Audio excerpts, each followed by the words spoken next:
ਗੁਰੂ ਕਲਗੀਧਰ ਪਾਤਸ਼ਾਹ ਜੀ ਦੇ ਮਹਾਨ ਸੇਵਕ ਜਿਨ੍ਹਾਂ ਨੇ ਜ਼ਿੰਦਗੀ ਦੇ ਅੰਦਰ ਐਸੀ ਮਹਾਨ ਘਾਲਣਾ ਘਾਲੀ, ਇੰਨੀ ਵੱਡੀ ਸ਼ਹਾਦਤ ਪ੍ਰਾਪਤ ਕੀਤੀ। ਜਦੋਂ ਆਪ ਜੀ ਸ਼੍ਰੀ ਅਕਾਲ ਤਖਤ ਸਾਹਿਬ ਜੀ ਅੰਮ੍ਰਿਤਸਰ ਸਾਹਿਬ ਦਰਸ਼ਨ ਕਰਨ ਜਾਓ ਤਾਂ ਅਕਾਲ ਤਖਤ ਸਾਹਿਬ ਦੇ ਬਿਲਕੁਲ ਪਿਛਲੇ ਪਾਸੇ ਆਪ ਜੀ ਦਰਸ਼ਨ ਕਰਦੇ ਹੋ ਪਾਵਨ ਅਸਥਾਨ ਦੇ, ਜਿਸ ਦੇ ਉੱਤੇ ਲਿਖਿਆ ਹੁੰਦਾ ਹੈ ਸ਼ਹੀਦੀ ਅਸਥਾਨ ਬਾਬਾ ਗੁਰਬਖਸ਼ ਸਿੰਘ ਜੀ। ਉਹਨਾਂ ਨੂੰ ਸ਼ਹੀਦ ਬਾਬਾ ਗੁਰਬਖਸ਼ ਸਿੰਘ ਜੀ ਨਿਹੰਗ ਸਿੰਘ ਵੀ ਆਪਾਂ ਕਹਿੰਦੇ ਹਾਂ। ਅੱਜ ਉਹਨਾਂ ਦਾ ਮਹਾਨ ਸ਼ਹੀਦੀ ਦਿਹਾੜਾ ਹੈ। ਥੋੜ੍ਹਾ ਜਿਹਾ ਇਤਿਹਾਸ ਦਾ ਪੰਨਾ ਜਦੋਂ ਅਸੀਂ ਦੇਖਦੇ ਹਾਂ, ਇੱਧਰ ਤਰਨ ਤਾਰਨ ਦੇ ਲਾਗੇ ਖੇਮਕਰਨ ਦੇ ਲਾਗੇ ਲੀਲ ਪਿੰਡ ਹੈ। ਉਸ ਪਿੰਡ ਦੇ ਵਿੱਚ ਇੱਕ ਬੜਾ ਹੀ ਪਿਆਰ ਵਾਲਾ ਗੁਰੂ ਕਾ ਪ੍ਰੇਮ ਵਾਲਾ ਇੱਕ ਐਸਾ ਦੰਪਤੀ ਜੀਵਨ ਜਿਉਣ ਵਾਲਾ ਦੰਪਤੀ ਜੋੜਾ ਰਹਿੰਦਾ ਹੈ। ਪਿਤਾ ਦਾ ਨਾਮ ਜਿਹੜਾ ਹੈ ਭਾਈ ਦਸੌਂਦਾ ਅਤੇ ਮਾਤਾ ਦਾ ਨਾਮ ਹੈ ਲక్ష్ਮੀ ਜੀ। ਸਾਹਿਬ ਗੁਰੂ ਕਲਗੀਧਰ ਪਾਤਸ਼ਾਹ ਜੀ ਦੇ ਚਰਨਾਂ ਵਿੱਚ ਸ਼੍ਰੀ ਅਨੰਦਪੁਰ ਸਾਹਿਬ ਹਾਜ਼ਰ ਹੋਏ। ਲੰਬਾ ਸਮਾਂ ਮਹਾਰਾਜ ਦੇ ਘਰ ਦਰ ਦੀ ਸੇਵਾ ਕੀਤੀ। ਅੰਦਰ ਦੀ ਇੱਕ ਭਾਵਨਾ ਸੀ, ਪਰ ਉਹ ਮਹਾਰਾਜ ਦੇ ਸਾਹਮਣੇ ਉਜਾਗਰ ਨਾ ਕੀਤੀ। ਦਿਨ ਰਾਤ ਸੇਵਾ ਕਰਦੇ ਰਹਿਣਾ। ਪਰ ਹਜ਼ੂਰ ਗੁਰੂ ਕਲਗੀਧਰ ਪਾਤਸ਼ਾਹ ਜੀ ਨੇ ਜਦੋਂ ਇਹਨਾਂ ਦੀ ਸੇਵਾ ਵੇਖੀ ਤੇ ਅੰਤਰਜਾਮੀ ਹਜ਼ੂਰ ਪਾਤਸ਼ਾਹ ਜੀ ਆਪ ਬੁਲਾ ਕੇ ਕਹਿੰਦੇ ਨੇ, ਸਾਨੂੰ ਪਤਾ ਹੈ ਤੁਸੀਂ ਜਿਸ ਭਾਵਨਾ ਨਾਲ ਸੇਵਾ ਕਰਦੇ ਹੋ, ਅਕਾਲ ਪੁਰਖ ਪਰਮੇਸ਼ਰ ਕਿਰਪਾ ਕਰੇਗਾ। ਗੁਰੂ ਨਾਨਕ ਦੇ ਘਰ ਕੀਤੀ ਅਰਦਾਸ ਅਜਾਈ ਨਹੀਂ ਜਾਂਦੀ ਹੁੰਦੀ। ਗੁਰੂ ਨਾਨਕ ਨੇ ਤੁਠਣਾ ਹੈ, ਕਿਰਪਾ ਕਰਨੀ, ਤੁਹਾਡੇ ਘਰ ਸੂਰਬੀਰ ਮਹਾਬਲੀ ਯੋਧਾ ਪੁੱਤਰ ਪੈਦਾ ਹੋਵੇਗਾ। ਕਿਉਂਕਿ ਇਹਨਾਂ ਦੀ ਸੇਵਾ ਹੀ ਇਸ ਕਾਮਨਾ ਨੂੰ ਲੈ ਕੇ ਸੀ ਕਿ ਮਹਾਰਾਜ ਸਾਡੇ ਘਰ ਦੇ ਅੰਦਰ ਦਾਤ ਬਖਸ਼ਿਸ਼ ਕਰਨ। ਆਪਣੇ ਪਿੰਡ ਵਾਪਿਸ ਆ ਗਏ। ਸਮਾਂ ਪਾ ਕੇ 1745 ਸੰਮਤ ਬਿਕਰਮੀ ਵੈਸਾਖਵਦੀ ਪੰਚਮੀ ਨੂੰ ਸਮਾਂ ਪਾ ਕੇ ਘਰ ਦੇ ਅੰਦਰ ਇੱਕ ਬਾਲਕ ਦਾ ਜਨਮ ਹੋਇਆ, ਜਿਸ ਦਾ ਨਾਮ ਜਿਹੜਾ ਸੀ ਗੁਰਬਖਸ਼ ਰੱਖਿਆ ਗਿਆ। ਭਾਵ ਗੁਰੂ ਦਾ ਬਖਸ਼ਿਆ ਹੋਇਆ, ਗੁਰੂ ਦੀ ਬਖਸ਼ਿਸ਼ ਦੇ ਨਾਲ ਪ੍ਰਾਪਤ ਹੋਇਆ, ਗੁਰੂ ਦੀ ਮਿਹਰਾਮਤ ਨਾਲ ਪ੍ਰਾਪਤ ਹੋਇਆ। 11 ਕੁ ਸਾਲ ਦੀ ਉਮਰ ਹੋਈ ਅਤੇ ਅੰਮ੍ਰਿਤ ਦੀ ਦਾਤ ਸਾਹਿਬ ਪਾਤਸ਼ਾਹ ਜੀ ਦੇ ਅਨੰਦਪੁਰ ਸਾਹਿਬ ਜਾ ਕੇ ਪ੍ਰਾਪਤ ਕੀਤੀ। ਸਾਡੀ ਉਮਰ ਲੰਘ ਜਾਂਦੀ, ਅਸੀਂ ਦਾਤ ਨਹੀਂ ਪ੍ਰਾਪਤ ਕਰਦੇ। 11 ਸਾਲ ਦੀ ਉਮਰ ਵਿੱਚ ਅੰਮ੍ਰਿਤ ਦੀ ਦਾਤ ਪ੍ਰਾਪਤ ਕੀਤੀ। 15 ਕੁ ਸਾਲ ਦੀ ਉਮਰ ਹੋਈ, ਸਮੇਂ ਦੇ ਨਾਲ ਮਾਤਾ ਪਿਤਾ ਦੋਵੇਂ ਸੰਸਾਰ ਤੋਂ ਚਾਲਾ ਮਾਰ ਗਏ, ਦੋਵੇਂ ਸੰਸਾਰ ਤੋਂ ਕੂਚ ਕਰ ਗਏ। ਹੁਣ ਬਾਬਾ ਗੁਰਬਖਸ਼ ਸਿੰਘ ਸਾਹਿਬ ਜੀ ਅਨੰਦਪੁਰ ਸਾਹਿਬ ਗੁਰੂ ਕਲਗੀਧਰ ਪਾਤਸ਼ਾਹ ਜੀ ਦੀ ਸੇਵਾ ਵਿੱਚ ਹਾਜ਼ਰ ਹੋਏ। ਇਹਨਾਂ ਦੀ ਫਿਰ ਸਾਰੀ ਪਰਵਰਿਸ਼ ਜਿਹੜੀ ਸੀ ਨਾ, ਉਹ ਅਨੋਖੇ ਅਮਰ ਸ਼ਹੀਦ ਬਾਬਾ ਦੀਪ ਸਿੰਘ ਸਾਹਿਬ ਜੀ ਨੇ ਆਪ ਕੀਤੀ। ਭਾਈ ਮਨੀ ਸਿੰਘ ਸਾਹਿਬ ਜੀ ਆਪ ਇਹਨਾਂ ਦੀ ਪਰਵਰਿਸ਼ ਕਰਦੇ ਨੇ। ਭਾਵ ਹਜ਼ੂਰ ਪਾਤਸ਼ਾਹ ਦੇ ਕੋਲ ਨੇ, ਪਰ ਜਿਵੇਂ ਕਈ ਵਾਰ ਅਸਥਾਨ 'ਤੇ ਕੋਈ ਇਸ ਤਰ੍ਹਾਂ ਦਾ ਵਿਦਿਆਰਥੀ ਰਹਿੰਦਾ ਹੋਵੇ ਅਤੇ ਵੱਡੇ ਸਿੰਘਾਂ ਦੀ ਡਿਊਟੀ ਲੱਗ ਜਾਂਦੀ ਹੁੰਦੀ ਵੀ ਤੁਸੀਂ ਇਹਦਾ ਧਿਆਨ ਰੱਖਣਾ।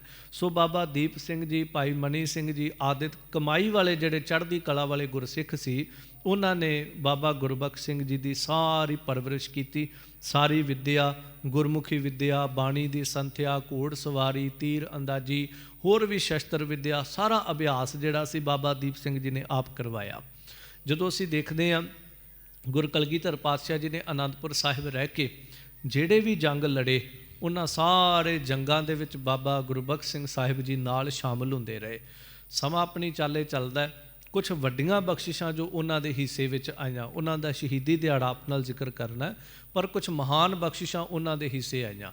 ਜਦੋਂ ਹਜ਼ੂਰ ਗੁਰੂ ਕਲਗੀਧਰ ਪਾਤਸ਼ਾਹ ਸ਼੍ਰੀ ਦਮਦਮਾ ਸਾਹਿਬ ਦੀ ਮੁਬਾਰਕ ਧਰਤੀ 'ਤੇ ਸਿੰਘਾਂ ਦੀ ਬੇਨਤੀ ਕਰਨ 'ਤੇ ਕਿ ਮਹਾਰਾਜ ਸਾਨੂੰ ਬਾਣੀ ਦੇ ਅਰਥ ਪੜ੍ਹਾਓ, ਹਜ਼ੂਰ ਪਾਤਸ਼ਾਹ ਜੀ ਨੇ ਜਿਹੜੇ 48 ਸਿੰਘਾਂ ਨੂੰ ਗੁਰੂ ਗ੍ਰੰਥ ਸਾਹਿਬ ਮਹਾਰਾਜ ਜੀ ਦੀ ਬਾਣੀ ਦੇ ਅਰਥ ਪੜ੍ਹਾਏ ਸੀ, ਉਹਨਾਂ 48 ਸਿੰਘਾਂ ਦੇ ਵਿੱਚੋਂ ਪ੍ਰਮੁੱਖ ਰੂਪ ਦੇ ਵਿੱਚ ਬਾਬਾ ਗੁਰਬਖਸ਼ ਸਿੰਘ ਸਾਹਿਬ ਜੀ ਸਨ। ਜਦੋਂ ਹਜ਼ੂਰ ਗੁਰੂ ਕਲਗੀਧਰ ਪਾਤਸ਼ਾਹ ਸ਼੍ਰੀ ਹਜ਼ੂਰ ਸਾਹਿਬ ਜੀ ਨਾਂਦੇੜ ਸਾਹਿਬ ਜੀ ਦੀ ਮੁਬਾਰਕ ਧਰਤੀ 'ਤੇ ਗਏ, ਉੱਥੇ ਜਾ ਕੇ ਹਜ਼ੂਰ ਪਾਤਸ਼ਾਹ ਜੀ ਨੇ ਜਿਹੜਾ ਨਗੀਨਾ ਘਾਟ ਸਾਹਿਬ ਵਾਲਾ ਪਾਵਨ ਅਸਥਾਨ ਹੈ, ਆਪ ਜੀ ਬਹੁਤ ਸੰਗਤਾਂ ਦਰਸ਼ਨ ਦੀਦਾਰ ਕਰਨ ਜਾਂਦੇ ਹੋ। ਸਤਿਕਾਰਯੋਗ ਭਾਈ ਓਂਕਾਰ ਸਿੰਘ ਜੀ ਉੱਥੋਂ ਹਜ਼ੂਰੀ ਰਾਗੀ ਨੇ, ਉਹ ਵੀ ਸਜੇ ਨੇ, ਉਹਨਾਂ ਨੂੰ ਪਤਾ ਹੈ। ਉੱਥੇ ਹਜ਼ੂਰ ਪਾਤਸ਼ਾਹ ਜੀ ਨੇ ਧੰਨ ਸਤਿਗੁਰੂ ਗੁਰੂ ਕਲਗੀਧਰ ਪਾਤਸ਼ਾਹ ਜੀ ਨੇ ਸ਼੍ਰੀ ਦਸਮ ਗ੍ਰੰਥ ਸਾਹਿਬ ਦੀ ਸੰਥਿਆ ਜਿਹੜੀ ਸੀ ਅਤੇ ਬਾਣੀ ਦੇ ਅਰਥ ਜਿਹੜੇ ਸੀ ਉਹ ਵੀ ਸਿੰਘਾਂ ਨੂੰ ਪੜ੍ਹਾਏ। ਇਤਿਹਾਸ ਦੇ ਬਹੁਤ ਹਵਾਲੇ ਇਸ ਗੱਲ ਦੀ ਹਾਮੀ ਭਰਦੇ ਨੇ ਕਿ ਗੁਰੂ ਗੋਬਿੰਦ ਸਿੰਘ ਸਾਹਿਬ ਮਹਾਰਾਜ ਨੇ 2 ਵਾਰ ਸਿੰਘਾਂ ਨੂੰ ਅਰਥ ਪੜ੍ਹਾਏ ਨੇ। ਇੱਕ ਵਾਰ ਤਾਂ ਸ਼੍ਰੀ ਦਮਦਮਾ ਸਾਹਿਬ ਦੀ ਪਾਵਨ ਧਰਤੀ 'ਤੇ ਗੁਰੂ ਗ੍ਰੰਥ ਸਾਹਿਬ ਮਹਾਰਾਜ ਦੀ ਬਾਣੀ ਦੇ, ਅਤੇ ਦੂਸਰੀ ਦਫਾ ਸ਼੍ਰੀ ਹਜ਼ੂਰ ਸਾਹਿਬ ਦੀ ਮੁਬਾਰਕ ਧਰਤੀ 'ਤੇ ਨਗੀਨਾ ਘਾਟ ਸਾਹਿਬ ਵਾਲੇ ਪਾਵਨ ਅਸਥਾਨ 'ਤੇ ਸ਼੍ਰੀ ਦਸਮ ਗ੍ਰੰਥ ਸਾਹਿਬ ਦੇ। ਉਹਨਾਂ ਦੇ ਵਿੱਚ ਵੀ ਬਾਬਾ ਗੁਰਬਖਸ਼ ਸਿੰਘ ਸਾਹਿਬ ਜੀ ਪ੍ਰਮੁੱਖ ਸਿੱਖਾਂ ਦੇ ਵਿੱਚੋਂ ਅੱਗੇ ਸਨ। ਫਿਰ ਜਦੋਂ ਧੰਨ ਗੁਰੂ ਗ੍ਰੰਥ ਸਾਹਿਬ ਮਹਾਰਾਜ ਜੀ ਨੂੰ ਗੁਰਤਾ ਗੱਦੀ ਬਖਸ਼ਿਸ਼ ਕੀਤੀ, 5 ਸਿੰਘ ਜਿਹੜੇ ਸੀ ਮਹਾਰਾਜ ਜੀ ਦੀ ਤਾਬਿਆ ਜਦੋਂ ਖਿਲਾਰੇ, ਜਿਨ੍ਹਾਂ ਦੇ ਵਿੱਚੋਂ ਸਾਰਿਆਂ ਤੋਂ ਪਹਿਲੇ ਨੰਬਰ ਤੇ ਸ਼ਹੀਦ ਬਾਬਾ ਦੀਪ ਸਿੰਘ ਸਾਹਿਬ ਜੀ, ਦੂਸਰੇ ਨੰਬਰ ਤੇ ਬਾਬਾ ਗੁਰਬਖਸ਼ ਸਿੰਘ ਜੀ ਨਿਹੰਗ ਸਿੰਘ ਜੀ, ਤੀਸਰੇ ਨੰਬਰ ਤੇ ਪਿਆਰੇ ਭਾਈ ਦਇਆ ਸਿੰਘ ਜੀ, ਪਿਆਰੇ ਭਾਈ ਧਰਮ ਸਿੰਘ ਜੀ, ਖਿਮਾ ਕਰਨਾ, ਚੌਥੇ ਨੰਬਰ ਤੇ ਸਤਿਗੁਰਾਂ ਦੇ ਪਿਆਰੇ ਸਿੱਖ ਭਾਈ ਸੰਤੋਖ ਸਿੰਘ ਜੀ, ਜਿਨ੍ਹਾਂ ਨੂੰ ਬਾਅਦ ਵਿੱਚ ਮਹਾਰਾਜ ਨੇ ਆਪਣੇ ਅੰਗੀਠਾ ਸਾਹਿਬ ਦੀ ਸੇਵਾ ਬਖਸ਼ਿਸ਼ ਕੀਤੀ ਸੀ। ਪੰਜਵੇਂ ਨੰਬਰ ਤੇ ਭਾਈ ਹਰ ਜੀ, ਜਿਨ੍ਹਾਂ ਨੂੰ ਹਜੂਰ ਪਾਤਸ਼ਾਹ ਜੀ ਰੋਜ਼ ਜੋ ਮਹਾਰਾਜ ਦੇ ਜੀਵਨ ਸੀ ਉਹ ਮਹਾਰਾਜ ਜੀ ਦੀ ਗੁਹਜ ਪੋਥੀ ਜਿਹੜੀ ਸੀ ਲਿਖਿਆ ਕਰਦੇ ਸੀ। ਇਹਨਾਂ ਸਾਰਿਆਂ ਨੂੰ ਤਾਬਿਆ ਖਿਲਾਰਿਆ। ਇਹਨਾਂ ਦੇ ਵਿੱਚੋਂ ਵੀ ਜਿਹੜੀ ਸੇਵਾ ਸੀ ਉਹ 5 ਸਿੰਘਾਂ ਦੀ ਤਾਬਿਆ ਖੜਨ ਵਾਲੀ ਬਾਬਾ ਗੁਰਬਖਸ਼ ਸਿੰਘ ਜੀ ਨੂੰ ਪ੍ਰਾਪਤ ਹੋਈ। ਹਜੂਰ ਗੁਰ ਕਲਗੀਧਰ ਪਾਤਸ਼ਾਹ ਜੀ ਨੇ ਸੱਚਖੰਡ ਪਿਆਨਾ ਕੀਤਾ। ਸਮੇਂ ਦੇ ਨਾਲ ਬਾਬਾ ਦੀਪ ਸਿੰਘ ਸਾਹਿਬ ਜੀ ਦੀ ਸ਼ਹੀਦੀ ਹੋਈ। ਉਹਨਾਂ ਤੋਂ ਬਾਅਦ ਜਿਹੜਾ ਗੁਰਮੁਖੀ ਦਾ ਪ੍ਰਚਾਰ ਪ੍ਰਸਾਰ ਸੀ ਜੋ ਬਾਬਾ ਦੀਪ ਸਿੰਘ ਸਾਹਿਬ ਜੀ ਕਰਦੇ ਸੀ, ਉਹ ਸਾਰਾ ਪ੍ਰਚਾਰ ਪ੍ਰਸਾਰ ਦੀ ਜ਼ਿੰਮੇਵਾਰੀ ਜਿਹੜੀ ਸੀ ਬਾਬਾ ਗੁਰਬਖਸ਼ ਸਿੰਘ ਸਾਹਿਬ ਜੀ ਨੇ ਸੰਭਾਲ ਲਈ। ਸਮੇਂ ਨਾਲ ਫਿਰ ਦਮਦਮੀ ਟਕਸਾਲ ਦੇ ਦੂਜੇ ਮੁਖੀ ਜਿਹੜੇ ਸੀ ਉਹ ਬਾਬਾ ਗੁਰਬਖਸ਼ ਸਿੰਘ ਜੀ ਬਣੇ। ਉਸ ਤੋਂ ਬਾਅਦ ਸ਼੍ਰੀ ਅਕਾਲ ਤਖਤ ਸਾਹਿਬ ਜੀ ਦੀ ਜਿਹੜੀ ਜਥੇਦਾਰੀ ਦੀ ਸੇਵਾ ਸੀ, ਜਦੋਂ ਕੌਮ ਪੰਥ ਨੇ ਇਹਨਾਂ ਦਾ ਚੜ੍ਹਦੀ ਕਲਾ ਵਾਲਾ ਜੀਵਨ ਵੇਖਿਆ, ਹਜੂਰ ਪਾਤਸ਼ਾਹ ਜੀ ਦੀ ਹਜ਼ੂਰੀ ਨੂੰ ਮਾਣਦੇ ਦੇਖਿਆ, ਫਿਰ ਗੁਰਮੁਖੀ ਦੇ ਪ੍ਰਚਾਰ ਵਿੱਚ ਮਹਾਨ ਸੇਵਾਵਾਂ ਨੂੰ ਵੇਖਿਆ ਤੇ ਸ਼੍ਰੀ ਅਕਾਲ ਤਖਤ ਸਾਹਿਬ ਜੀ ਦੀ ਜਥੇਦਾਰੀ ਦੀ ਸੇਵਾ ਜਿਹੜੀ ਸੀ ਉਹ ਬਾਬਾ ਗੁਰਬਖਸ਼ ਸਿੰਘ ਸਾਹਿਬ ਜੀ ਨੂੰ ਮਿਲੀ। ਇਹ ਬੜੀਆਂ ਵੱਡੀਆਂ ਸੇਵਾ ਉਹਨਾਂ ਨੇ ਨਿਭਾਈਆਂ। ਬੜਾ ਲੰਮਾ ਉਹਨਾਂ ਦਾ ਜੀਵਨ ਹੈ। ਜਦੋਂ ਆਪ ਜੀ ਪੰਥ ਪ੍ਰਕਾਸ਼ ਗਿਆਨੀ ਗਿਆਨ ਸਿੰਘ ਜੀ ਨੂੰ ਪੜ੍ਹੋਗੇ ਤਾਂ ਮੈਂ ਕੇਵਲ ਟੂਕ ਮਾਤਰ ਜ਼ਿਕਰ ਕਰਨਾ ਹੈ। ਸਮੇਂ ਦੇ ਨਾਲ ਸਿੱਖ ਕੌਮ ਦੇ ਉੱਤੇ ਬੜੇ ਵੱਡੇ ਘੱਲੂਕਾਰੇ ਹੋਏ, ਬੜੇ ਵੱਡੇ ਹਮਲੇ ਆਏ। ਖਬਰ ਮਿਲਦੀ ਹੈ ਕਿ ਗੁਰੂ ਕਾ ਖਾਲਸਾ, ਗੁਰੂ ਕਾ ਸਿੰਘ ਜਿਹੜਾ ਕੋਈ ਜੰਗਲਾਂ ਦੇ ਵਿੱਚ ਲੁਕ ਕੇ ਬੈਠਾ ਹੈ, ਕੋਈ ਰਾਜਸਥਾਨ ਜਾ ਕੇ ਬੈਠਾ ਹੈ, ਕੋਈ ਪਹਾੜਾਂ ਦੇ ਵਿੱਚ ਲੁਕ ਕੇ ਬੈਠੇ, ਬੱਚਿਆਂ ਬਜ਼ੁਰਗਾਂ ਪਰਿਵਾਰਾਂ ਦੇ ਸਮੇਤ। ਪਹਾੜਾਂ ਵਿੱਚ ਉਹਨਾਂ ਨੂੰ ਪਹਾੜੀਏ ਨਹੀਂ ਛੱਡਦੇ, ਜੰਗਲਾਂ ਵਿੱਚ ਜੰਗਲੀ ਜਾਨਵਰ ਜਿਹੜੇ ਨੇ ਉਹ ਉਹਨਾਂ ਨੂੰ ਮਾਰ ਖਾਂਦੇ ਨੇ। ਰਾਜਸਥਾਨ ਦੇ ਵਿੱਚ ਬਹੁਤ ਜ਼ਿਆਦਾ ਉਹਨਾਂ ਨੂੰ ਦੁੱਖ ਪ੍ਰਾਪਤ ਹੋ ਰਿਹਾ। ਕੀਤਾ ਜਾਵੇ ਤੇ ਕੀ ਕੀਤਾ ਜਾਵੇ। ਪੰਥ ਇਕੱਠਾ ਹੋਇਆ। ਬਾਬਾ ਗੁਰਬਖਸ਼ ਸਿੰਘ ਸਾਹਿਬ ਦੇ ਅੱਗੇ ਸਾਰਾ ਦੁੱਖੜਾ ਜਿਹੜਾ ਸੀ ਉਹ ਆ ਕੇ ਰੋਇਆ ਕਿ ਇਹ ਹਾਲਾਤ ਨੇ ਪੰਥ ਦੇ। ਤੇ ਉਸੇ ਵੇਲੇ ਪ੍ਰਣ ਕੀਤਾ ਵੀ ਪੰਥ ਦੇ ਉੱਤੇ ਐਡੀ ਭੀੜ ਪਈ ਹੈ ਤੇ ਅਸੀਂ ਕੌਮ ਦੇ ਆਗੂ ਜਥੇਦਾਰ ਹੋ ਕੇ ਚੁੱਪ ਕਰਕੇ ਕਿਉਂ ਬੈਠੇ ਹਾਂ। ਖਬਰ ਮਿਲੀ ਕਿ ਅਬਦਾਲੀ ਵੀ ਆਉਣ ਵਾਲਾ ਹੈ, ਤਾਂ ਮਨ ਦੇ ਨਾਲ ਦ੍ਰਿੜ ਫੈਸਲਾ ਕਰ ਲਿਆ ਸਿੰਘਾਂ ਦੇ ਨਾਲ, ਆਪਾਂ ਅਬਦਾਲੀ ਦਾ ਰਾਹ ਰੋਕਾਂਗੇ, ਆਪਾਂ ਉਹਦੇ ਨਾਲ ਟੱਕਰ ਲਵਾਂਗੇ। ਅਸੀਂ ਇੰਜ ਆਪਣੀ ਕੌਮ ਨੂੰ, ਪੰਥ ਨੂੰ ਜੰਗਲਾਂ ਦੇ ਵਿੱਚ, ਪਹਾੜਾਂ ਦੇ ਵਿੱਚ, ਰਾਜਸਥਾਨ ਵਿੱਚ ਰੁਲਦਿਆਂ ਨਹੀਂ ਛੱਡ ਸਕਦੇ। ਸੋ ਉਸੇ ਵੇਲੇ ਇਕੱਤਰਤਾ ਹੋਈ। ਰੋਜ਼ ਇਕੱਤਰਤਾ ਹੁੰਦੀਆਂ ਸਨ, ਪਰ ਅੱਜ ਸ਼ਾਮ ਨੂੰ ਸੋਦਰ ਰਹਿਰਾਜ ਸਾਹਿਬ ਜੀ ਦਾ ਪਾਠ ਹੋਇਆ।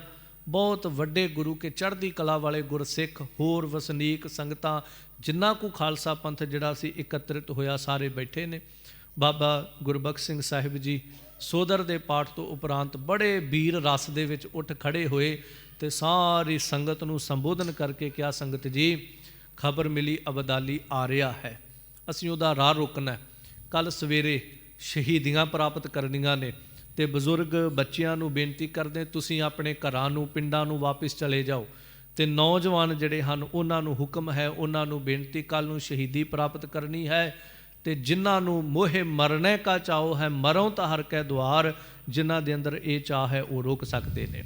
ਸਾਡਾ ਕਿਸੇ ਨਾਲ ਕੋਈ ਗਿਲਾ ਸ਼ਿਕਵਾ ਨਹੀਂ ਹੋਏਗਾ, ਕਿਸੇ ਨਾਲ ਕੋਈ ਰੋਸ ਨਹੀਂ ਹੋਏਗਾ ਕਿ ਫਲਾਣਾ ਛੱਡ ਕੇ ਚਲਾ ਗਿਆ। ਜਿੰਨੇ ਜਾਣਾ ਹੈ ਉਹ ਜਾ ਸਕਦਾ ਹੈ। ਮੈਂ ਕੱਲ੍ਹ ਨੂੰ ਲਾੜੀ ਮੌਤ ਨੂੰ ਵਰਾਂਗਾ, ਮੈਂ ਲਾੜਾ ਬਣਾਂਗਾ। ਜਦੋਂ ਇੰਨੇ ਸ਼ਬਦ ਕਹੇ, ਇਤਿਹਾਸ ਲਿਖਦਾ ਗਿਆਨੀ ਗਿਆਨ ਸਿੰਘ ਜੀ, ਕਿੰਨੇ ਗੁਰਸਿੱਖ ਜਿਹੜੇ ਸੀ ਉੱਠ ਕੇ ਖੜੇ ਹੋ ਗਏ ਕਿ ਜੇ ਤੁਸੀਂ ਲਾੜਾ ਬਣੋਗੇ ਤੇ ਅਸੀਂ ਸਾਰੇ ਤੁਹਾਡੇ ਬਰਾਤੀ ਬਣਾਂਗੇ, ਅਸੀਂ ਵੀ ਲਾੜੀ ਮੌਤ ਨੂੰ ਵਰਾਂਗੇ, ਤੁਹਾਡੇ ਨਾਲ ਜਾਵਾਂਗੇ। ਰਾਤ ਸਾਰੀ ਜਿਹੜੀ ਸੀ ਇੰਜ ਵਿਉਂਤਬੰਦੀ ਕਰਦਿਆਂ ਬਤੀਤ ਹੋਈ। ਅੰਮ੍ਰਿਤ ਵੇਲਾ ਹੋਇਆ। ਬਾਬਾ ਗੁਰਬਖਸ਼ ਸਿੰਘ ਸਾਹਿਬ ਜੀ ਨੇ ਇਸ਼ਨਾਨ ਕੀਤਾ, ਨਿਤਨੇਮ ਕੀਤਾ, ਤਿਆਰ ਬਰ ਤਿਆਰ ਹੋਏ। ਜਦੋਂ ਉਹ ਤਿਆਰ ਹੁੰਦੇ ਨੇ, ਉਹਨਾਂ ਦੀ ਤਿਆਰੀ ਜਿਹੜੀ ਹੈ ਨਾ, ਉਹ ਗਿਆਨੀ ਗਿਆਨ ਸਿੰਘ ਜੀ ਨੇ ਬੜੇ ਸੋਹਣੇ ਤਰੀਕੇ ਨਾਲ ਲਿਖੀ ਕਿ ਸੋਹਣਾ ਉੱਚਾ ਦਮਾਲਾ ਸਜਾਇਆ। 10-15 ਚੱਕਰ ਜਿਹੜੇ ਨੇ ਉਹ ਦਮਾਲਾ ਸਾਹਿਬ ਜੀ ਦੇ ਉੱਪਰ ਸਜਾਏ ਹੋਏ ਨੇ। ਗਲੇ ਦੇ ਵਿੱਚ ਚੱਕਰ ਪਾਇਆ ਹੋਇਆ, ਬਾਹਾਂ ਦੇ ਉੱਤੇ, ਦੋਵੇਂ ਬਾਹਾਂ ਉੱਤੇ 8-8, 10-10 ਚੱਕਰ ਜਿਹੜੇ ਬਾਹਾਂ ਵਿੱਚ ਪਾਏ ਨੇ, ਕਿਉਂਕਿ ਚੱਕਰ ਜਿਹੜਾ ਉਹ ਬਾਂਹ 'ਚੋਂ ਕੱਢ ਕੇ ਬੜੀ ਜ਼ੋਰ ਨਾਲ ਚਲਾਇਆ ਜਾਵੇ ਤੇ ਸਾਹਮਣੇ ਵਾਲੇ ਦੀ ਧੌਣ ਲਾ ਕੇ ਰੱਖ ਦਿੰਦਾ ਹੈ। ਸੋ ਇਸ ਤਰ੍ਹਾਂ ਕਮਰ ਕੱਸਾ ਜਿਹੜਾ ਕੀਤਾ ਗਿਆ, ਲੋਹ ਸੰਜੋ ਪਹਿਨੀ ਗਈ ਹੈ ਤੇ ਚਮੜੇ ਦੀ ਪੇਟੀ ਜਿਹੜੀ ਸੀ ਉਹ ਕਮਰ ਤੇ ਬੰਨੀ ਗਈ। ਫਿਰ ਕਮਰ ਕੱਸਾ ਹੋਇਆ। ਹਰ ਤਰ੍ਹਾਂ ਦਾ ਸ਼ਸਤਰ ਜਿਹੜਾ ਸੀ, ਕਈ ਨੇਜੇ ਜੰਖੀਰੇ ਜਿਹੜੇ ਸੀ ਉਹ ਕਮਰ ਕੱਸੇ ਦੇ ਵਿੱਚ ਜੜੇ ਗਏ ਨੇ। ਸਾਰਾ ਕਮਰ ਕੱਸਾ ਜਿਹੜਾ ਉਹ ਸ਼ਸਤਰਾਂ ਦੇ ਨਾਲ ਭਰਿਆ ਹੋਇਆ ਹੈ। 2 ਵੱਡੀਆਂ ਸ੍ਰੀ ਸਾਹਿਬ ਜਿਹੜੀਆਂ ਉਹ ਲਈਆਂ ਨੇ। ਫਿਰ ਤੀਰਾਂ ਵਾਲਾ ਪੱਥਾ ਜਿਹੜਾ ਆਪਣੇ ਮੋਢੇ ਤੇ ਟੰਗਿਆ, ਕਮਰ ਕੱਸੇ ਵਿੱਚ ਪਿਸਤੌਲ ਟੰਗਿਆ ਹੈ, ਬੰਦੂਕ ਹੱਥ ਵਿੱਚ ਫੜੀ ਹੈ। ਫਿਰ ਇੱਕ ਹੁੰਦਾ ਨੇਜਾ, ਇੱਕ ਹੁੰਦੀ ਸਾਂਗ। ਜਿਵੇਂ ਨੇਜਾ ਅੱਗੋਂ ਲੋਹੇ ਦਾ ਤੇ ਪਿੱਛੇ ਲੱਕੜ ਦੀ ਵਾਂਸ ਦੀ ਉਹਦੀ ਸੋਟੀ ਹੁੰਦੀ, ਪਰ ਜਿਹੜੀ ਸਾਂਗ ਹੈ ਉਹ ਸਾਰੀ ਦੀ ਸਾਰੀ ਲੋਹੇ ਦੀ ਹੁੰਦੀ ਹੈ। ਉਹ ਸਾਂਗ ਵੈਸੇ ਤੇ 10 ਕਿਲੋ ਵਜ਼ਨ ਵੀ ਕਈ ਗ੍ਰੰਥਕਾਰਾਂ ਨੇ ਲਿਖਿਆ, 1.25 ਸੇਰ ਵੀ ਲਿਖਿਆ ਵੀ 1.25 ਸੇਰ ਭਾਰੀ ਉਹ ਸਾਂਗ ਵੀ ਬਾਬਾ ਜੀ ਨੇ ਆਪਣੇ ਹੱਥ ਵਿੱਚ ਲੈ ਲਈ ਹੈ। 1.25 ਮਣ ਲੋਹਾ ਜਿਹੜਾ ਸੀ, ਇਤਿਹਾਸਕਾਰ ਲਿਖਦੇ ਨੇ, ਆਪਣੇ ਸਰੀਰ ਤੇ ਸਜਾਇਆ ਹੋਇਆ। ਸਾਰਾ ਦਮਾਲਾ ਜਿਹੜਾ ਉਹ ਸ਼ਸਤਰਾਂ ਦੇ ਨਾਲ ਭਰਿਆ ਪਿਆ, ਸਾਰਾ ਸਰੀਰ ਜਿਹੜਾ ਉਹ ਲੋਹੇ ਦੇ ਸ਼ਸਤਰਾਂ ਦੇ ਨਾਲ। ਫਿਰ ਹਰ ਪ੍ਰਕਾਰ ਦਾ ਕਲਗੀਧਰ ਪਾਤਸ਼ਾਹ ਦਾ ਬਖਸ਼ਿਆ ਹੋਇਆ ਸ਼ਸਤਰ ਜਿਹੜਾ ਹੈ ਉਹ ਸਰੀਰ ਤੇ ਸਜਾਇਆ ਹੋਇਆ ਹੈ। ਆ ਗਏ ਨੇ ਕੁਝ ਇਤਿਹਾਸਕਾਰ ਲਿਖਦੇ ਪਹਿਲਾਂ ਅਕਾਲ ਤਖਤ ਸਾਹਿਬ, ਕੁਝ ਲਿਖਦੇ ਨੇ ਪਹਿਲਾਂ ਹਰਿਮੰਦਰ ਸਾਹਿਬ। ਪਰ ਮੈਂ ਮੁੱਕਦੀ ਗੱਲ ਜ਼ਿਕਰ ਕਰਾਂ, ਸਤਿਗੁਰੂ ਪਾਤਸ਼ਾਹ ਜੀ ਦੀ ਅਸੀਸ ਲੈਣ ਵਾਸਤੇ ਅੰਮ੍ਰਿਤ ਸਰੋਵਰ ਵਿੱਚ ਇਸ਼ਨਾਨ ਕਰ ਫਿਰ ਤਿਆਰ ਹੋਏ। ਸ਼੍ਰੀ ਹਰਿਮੰਦਰ ਸਾਹਿਬ ਜਾ ਕਰ ਕੇ ਦਰਸ਼ਨ ਦੀਦਾਰ ਕੀਤੇ। ਉਸੇ ਤਰ੍ਹਾਂ ਸੋਹਣੇ ਸ਼ਸਤਰ ਸਜਾਏ ਨੇ, ਸ਼ਹੀਦੀ ਬਾਣਾ ਪਹਿਨਿਆ ਹੈ। ਤੇ ਜਦੋਂ ਹਰਿਮੰਦਰ ਸਾਹਿਬ ਗਏ, 7 ਥਾਲ ਜਿਹੜੇ ਸੀ ਪੰਚਾਮ੍ਰਿਤ ਕੜਾਹ ਪ੍ਰਸ਼ਾਦ ਦੇ ਭੇਟ ਕੀਤੇ, 7 ਥਾਲ। ਤੇ ਉਸ ਤੋਂ ਬਾਅਦ ਪਰਿਕਰਮਾ ਕੀਤੀ, ਮਹਾਰਾਜ ਦੇ ਦੀਦਾਰ ਕੀਤੇ। ਰਾਗੀ ਸਿੰਘਾਂ ਨੂੰ ਬੇਨਤੀ ਕੀਤੀ, ਗੁਰਮੁਖੋ ਘੋੜੀਆਂ ਦੇ ਸ਼ਬਦ ਪੜ੍ਹੋ, ਕਿਉਂਕਿ ਜਿਵੇਂ ਲਾੜਾ ਘੋੜੀ ਚੜ੍ਹਦਾ, ਅੱਜ ਅਸੀਂ ਲਾੜੀ ਮੌਤ ਨੂੰ ਵਿਆਹੁਣ ਚੱਲੇ, ਘੋੜੀਆਂ ਦੇ ਸ਼ਬਦ ਪੜ੍ਹੋ। ਇਤਿਹਾਸ ਲਿਖਦਾ ਰਾਗੀ ਸਿੰਘਾਂ ਨੇ ਘੋੜੀਆਂ ਦੇ ਸ਼ਬਦ ਗਾਇਨ ਕੀਤੇ। ਜਿੰਨੇ ਵੀ ਨਾਲ ਸੂਰਮੇ ਸੀ, 30 ਸਿੰਘ ਨਾਲ ਸੀਗੇ ਬਾਬਾ ਗੁਰਬਖਸ਼ ਸਿੰਘ ਸਾਹਿਬ ਜੀ ਦੇ ਉਸ ਵੇਲੇ। ਭਾਵੇਂ ਹੋਰ ਵੀ ਹਜ਼ਾਰਾਂ ਸ਼ਹਾਦਤ ਪ੍ਰਾਪਤ ਕਰਨ ਲਈ ਤਿਆਰ ਸੀ, ਪਰ 30 ਜਥਾ ਜਿਹੜਾ ਸੀ ਉਹ ਨਾਲ ਲਿਆ। ਘੋੜੀਆਂ ਦੇ ਸ਼ਬਦ ਪੜ੍ਹੇ। ਹਰ ਇੱਕ ਸਿੰਘ ਦਾ ਚਿਹਰਾ ਜਿਹੜਾ ਉਹ ਜਲਾਲ ਦੇ ਨਾਲ, ਨੂਰ ਦੇ ਨਾਲ, ਇਲਾਹੀ ਨੂਰ ਡਲਕਾ ਮਾਰਦਾ ਹੈ। ਨਿਹੰਗ ਸਿੰਘ ਸਾਹਿਬ ਜੀ ਦਾ ਚਿਹਰਾ ਜਿਹੜਾ ਇੰਨਾ ਦਗ-ਦਗ ਕਰਦਾ ਹੈ ਕਿ ਕਿਸੇ ਦੀ ਹਿੰਮਤ ਨਹੀਂ ਪੈਂਦੀ ਉਹਨਾਂ ਦੇ ਚਿਹਰੇ ਵੱਲ ਵੇਖ ਵੀ ਸਕੇ। ਇੰਨਾ ਜ਼ਿਆਦਾ ਇਲਾਹੀ ਨੂਰ ਚਿਹਰੇ ਦੇ ਉੱਤੇ ਹੈ। ਜਿਹੜੇ ਸਿੰਘ ਨੇ ਆਸੇ-ਪਾਸੇ ਜੋ ਜੇਬ ਵਿੱਚ ਮਾਇਆ ਉਹਨਾਂ ਨੂੰ ਵੰਡਦੇ ਜਾ ਰਹੇ ਨੇ। ਬਹੁਤ ਮਾਇਆ ਗੁਰੂ ਗ੍ਰੰਥ ਸਾਹਿਬ ਮਹਾਰਾਜ ਦੇ ਅੱਗੇ ਰੱਖਤੀ ਕਿ ਮੈਂ ਅੱਜ ਸਰਬੰਸ ਭੇਟ ਕਰਤਾ, ਕਿਉਂਕਿ ਪਤਾ ਹੁਣ ਸ਼ਹੀਦੀ ਪ੍ਰਾਪਤ ਕਰ ਲੈਣੀ ਹੈ।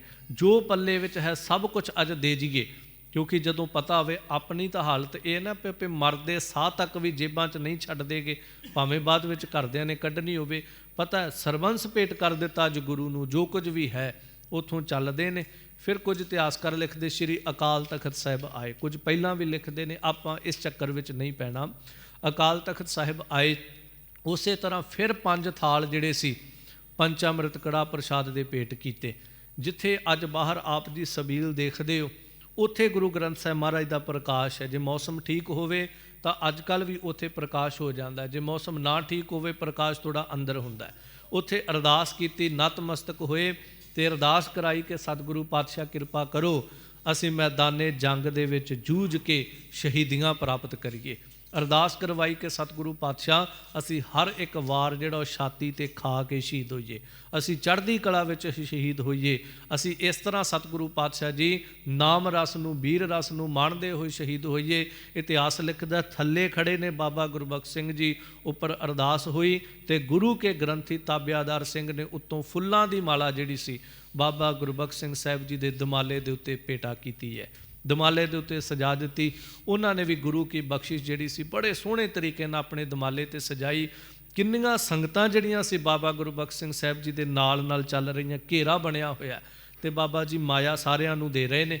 ਜਿਵੇਂ ਕੋਈ ਲਾੜਾ ਜਾਵੇ ਤੇ ਉਹ ਲੋਕਾਂ ਨੂੰ ਮਾਇਆ ਵੰਡਦਾ, ਇਸ ਤਰ੍ਹਾਂ ਹਰ ਇੱਕ ਸਿੰਘ ਜਿਹੜਾ, ਗੱਲ ਕਰ ਦੇਣੀ ਬੜੀ ਸੌਖੀ ਹੈ, ਸੁਣ ਲੈਣੀ ਬੜੀ ਸੌਖੀ ਹੈ, ਪਰ ਜਦੋਂ ਪਤਾ ਹੋਵੇ ਵੀ ਹੁਣ ਸ਼ਹੀਦ ਹੋਣ ਵਾਸਤੇ ਜਾ ਰਹੇ ਹਾਂ ਤੇ ਨਾਲ ਦੇ ਸਿੰਘਾਂ ਦੇ ਅੰਦਰ ਵੀ ਚਾਹ ਕੇ ਅਸੀਂ ਸ਼ਹੀਦ ਹੋਣ ਵਾਸਤੇ ਜਾ ਰਹੇ ਹਾਂ, ਤੇ ਸਾਰਿਆਂ ਦੇ ਨਾਲ ਇੱਕ ਹੀ ਗੱਲ ਕੀਤੀ ਸੀ। ਪਿੱਛੇ ਮੈਂ ਜ਼ਿਕਰ ਵੀ ਕੀਤਾ ਸੀ ਇੱਕ ਦਫਾ, ਇਹ ਸਾਰੀ ਵਾਰਤਾਲਾਪ ਜਦੋਂ ਹੋਈ ਸੀ ਨਾ ਕਿ ਅਬਦਾਲੀ ਦਾ ਹੁਣ ਕੀ ਕੀਤਾ ਜਾਏ, ਤੇ ਉੱਥੇ ਬੇਨਤੀ ਕੀਤੀ ਸੀ ਕਿ ਖਾਲਸਾ ਜੀ ਕੋਈ ਸਿੰਘ ਗੁਰੂ ਗੋਬਿੰਦ ਸਿੰਘ ਮਹਾਰਾਜ ਦੇ ਕੋਲ ਸੱਚਖੰਡ ਜਾਏ ਤੇ ਜਾ ਕੇ ਅਰਦਾਸ ਕਰੇ ਕਿ ਸਤਿਗੁਰੂ ਪਾਤਸ਼ਾਹ ਤੁਸੀਂ ਕਦੀ ਮਾਤ ਲੋਕ ਤੇ ਬਚਨ ਕਿਹਾ ਸੀ ਕਿ ਅਬਦਾਲੀ ਦਾ ਨਾਸ਼ ਅਸੀਂ ਆਪ ਕਰਾ ਦੇਵਾਂਗੇ, ਮਹਾਰਾਜ ਤੁਸੀਂ ਰਾਜ ਦਿੱਤਾ ਹੈ ਪਰ ਇਹਨਾਂ ਨੇ ਅੱਤ ਮਚਾ ਦਿੱਤੀ। ਕੋਈ ਸਿੰਘ ਸੱਚਖੰਡ ਜਾ ਕੇ ਅਰਦਾਸ ਕਰੇ ਗੁਰੂ ਕਲਗੀਧਰ ਪਾਤਸ਼ਾਹ ਕੋਲ।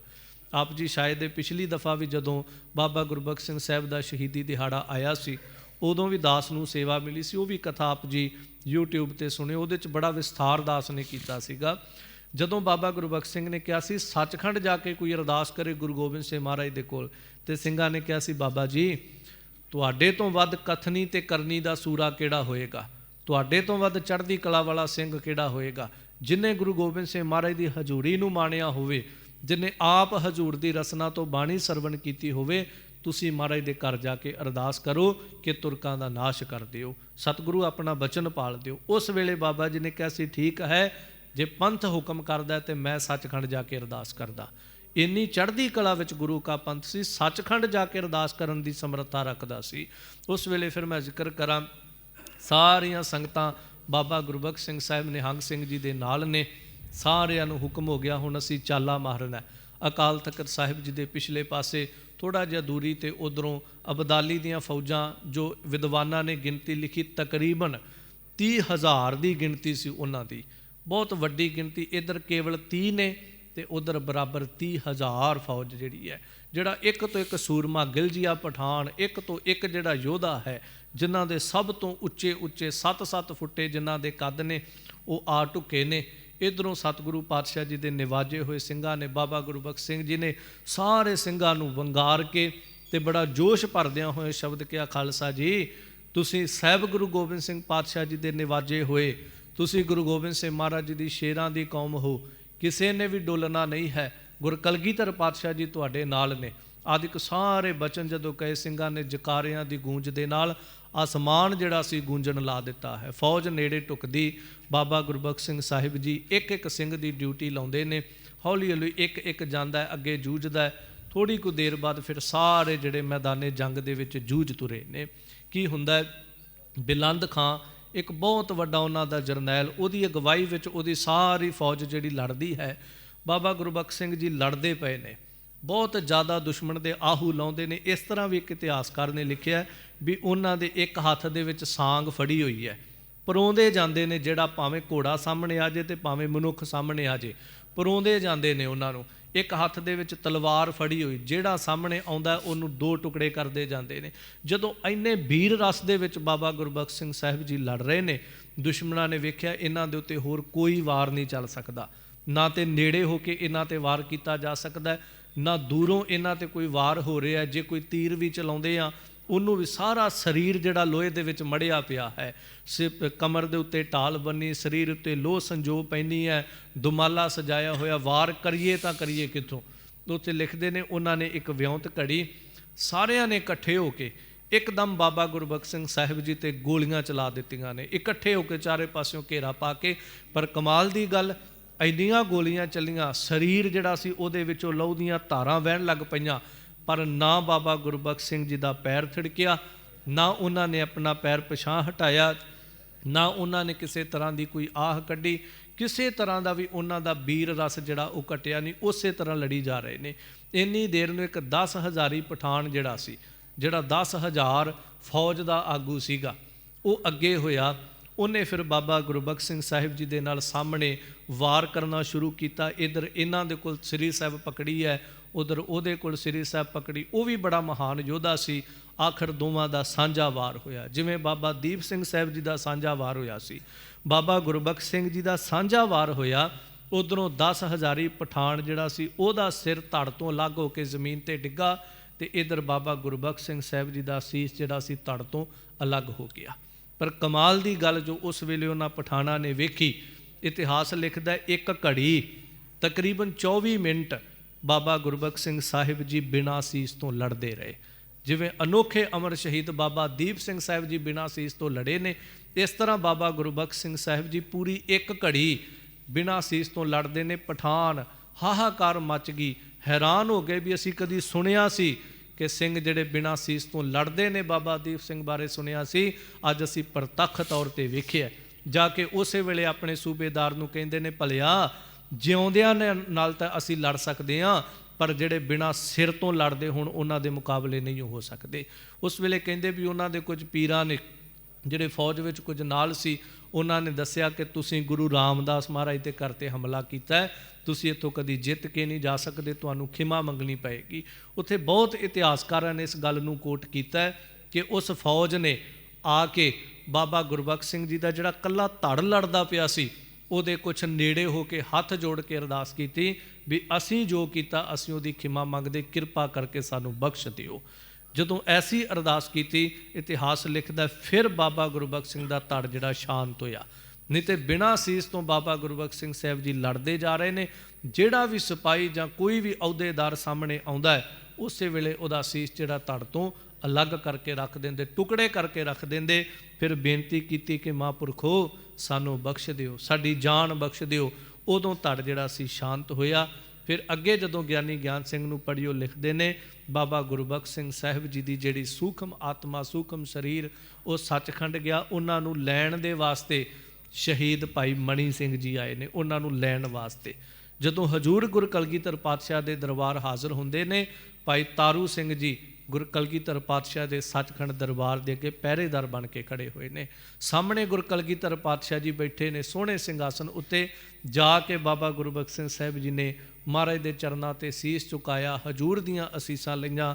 ਫਿਰ ਜਿਵੇਂ ਬਚਨ ਕੀਤਾ ਕਿ ਮਹਾਰਾਜ ਆਪ ਜੀ ਦਾ ਹੁਕਮ, ਆਪ ਜੀ ਦੇ ਹੁਕਮ ਅਨੁਸਾਰ ਮੈਂ ਆਪ ਜੀ ਦੇ ਚਰਨਾਂ ਵਿੱਚ ਅਰਦਾਸ ਕਰਨ ਵਾਸਤੇ ਆਇਆ ਹਾਂ, ਤੇ ਸਤਿਗੁਰੂ ਪਾਤਸ਼ਾਹ ਕਿਰਪਾ ਕਰੋ, ਤੁਹਾਡੇ ਪੰਥ ਦੇ ਉੱਤੇ ਬਹੁਤ ਵੱਡੀ ਭੀੜ ਪਈ ਹੈ, ਤੇ ਤੁਸੀਂ ਮਾਤ ਲੋਕ ਤੇ ਆਪਣੀ ਮਿਹਰਾਮਤ ਦੇ ਨਾਲ ਨਿਵਾਜ ਕੇ ਇਸ ਅਬਦਾਲੀ ਦਾ ਨਾਸ਼ ਕਰ ਦਿਓ। ਫਿਰ ਸੱਚਖੰਡ ਜਾ ਕੇ ਜਦੋਂ ਗੁਰ ਕਲਗੀਧਰ ਪਾਤਸ਼ਾਹ ਦੇ ਚਰਨਾਂ ਵਿੱਚ ਅਰਦਾਸ ਕੀਤੀ, ਫਿਰ ਮਹਾਰਾਜ ਨੇ ਅੱਗੇ ਜਿਹੜੀ ਵਿਧ ਬਣਾਈ ਤੇ ਅਬਦਾਲੀ ਦਾ ਫਿਰ ਜਿਵੇਂ ਨਾਸ਼ ਹੋਇਆ, ਉਹ ਆਪ ਜੀ ਕਦੀ ਸਮਾਂ ਰਿਹਾ ਤੇ ਫਿਰ ਸਰਵਣ ਕਰਿਓ।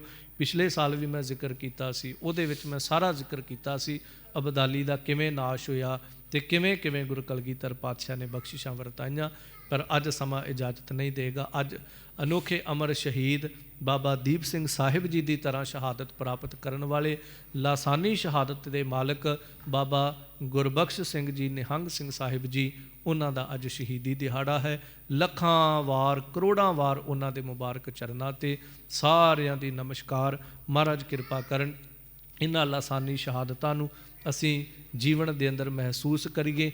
ਇਹਨਾਂ 'ਤੇ ਕਦੀ ਕੋਈ ਸ਼ੱਕ ਸ਼ੰਕਾ ਨਾ ਹੋਵੇ ਵੀ ਬਿਨਾਂ ਸੀਸ ਤੋਂ ਕਿਵੇਂ ਲੜਿਆ ਜਾ ਸਕਦਾ। ਨਹੀਂ, ਹਜ਼ੂਰ ਪਾਤਸ਼ਾਹ ਜਦੋਂ ਕਿਰਪਾ ਕਰਦੇ ਸਭ ਕੁਝ ਹੋ ਜਾਂਦਾ। ਸੋ ਭੁੱਲਾਂ ਦੀ ਖਿਮਾ, ਮਹਾਰਾਜ ਸਮਤ ਦੀ ਦਾਤ ਬਖਸ਼, ਨਿਵਾਜਣਾ ਕਰਨ।